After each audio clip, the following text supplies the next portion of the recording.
उत्तर वैदिक कालीन ग्रंथ और चित्रित धूसर मृद्भांड लौह अयस्क के पुरातत्व, इन दोनों के संयुक्त साक्ष्य के आधार पर हमें यह साक्ष्य मिलता है कि ईसा पूर्व प्रथम सहस्राब्दी के पूर्वार्ध में पश्चिमी उत्तर प्रदेश में और पंजाब, हरियाणा तथा राजस्थान के संलग्न क्षेत्रों में बसने वाले लोगों का जीवन कैसा था।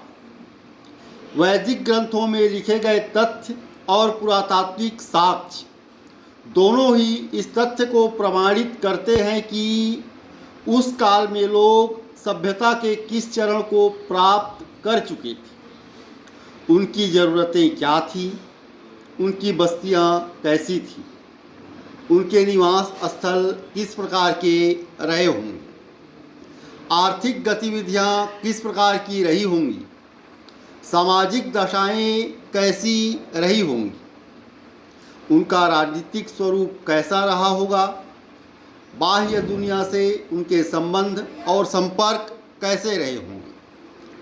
उक्त ग्रंथों से प्रकट होता है कि पंजाब से आर्यजन गंगा यमुना द्वाब के अंतर्गत संपूर्ण पश्चिमी उत्तर प्रदेश में फैल गए थे। इससे स्पष्ट होता है कि विस्तार का काल प्रारंभ हो चुका था।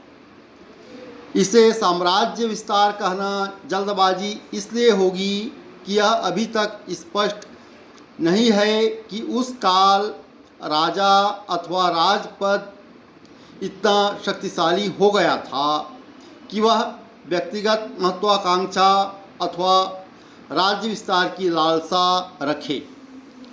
उत्तर वैदिक काल में प्रमुखतः कबीलाई राज व्यवस्था थी, जिसमें राजनीतिक इकाई छोटी होती थी। वस्तुतः इसमें एक कबीले अथवा एक ही गोत्र के लोग निवासरत होते थे। वैसे यह बात गौरतलब है कि इस काल में भू क्षेत्र पर आधिपत्य अथवा कतिपय आवश्यकतावश नए भू क्षेत्र की खोज प्रारंभ हो चुकी थी। दो प्रमुख कबीले भरत और पुरु एक होकर कुरु के नाम से विदित हुए।